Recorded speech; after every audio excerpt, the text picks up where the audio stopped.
छाती पर लेटी हुई अपनी पत्नी की मांग भरते समय पति की आंखें आंसू नहीं रोक पा रही थी। उन्हें ज्यादा रोता देखकर रिश्तेदारों ने उन्हें दूसरी तरफ भेज दिया। पति 70 वर्ष के थे और पत्नी 65 साल की थी।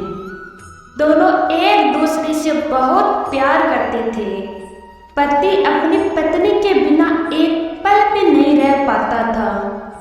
दोनों ने साथ जीने मरने की कस्में खाई थी, लेकिन आज पत्नी पति को अकेला छोड़कर जा चुकी थी।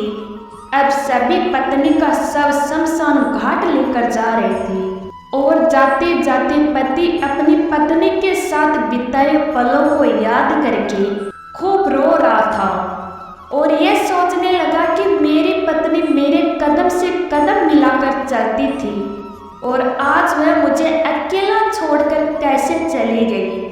उसके बिना मैं अकेला कैसे रहूँगा।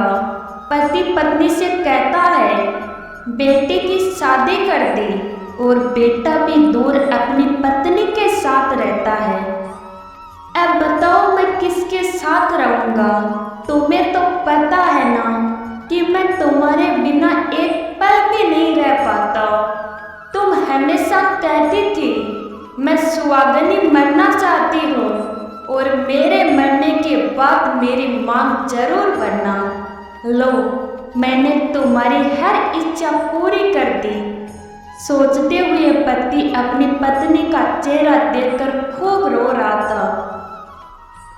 अचानक वह पत्नी के पास रोते रोते ठंडा सा पड़ गया और रोना भी बंद हो गया, क्योंकि पति की सांसें भी थम चुकी थी।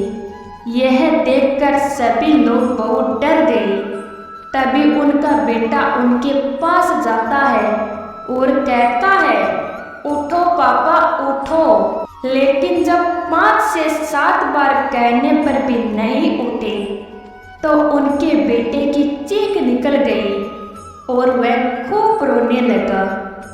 लेकिन पति भी अपनी पत्नी के पास जा चुका था।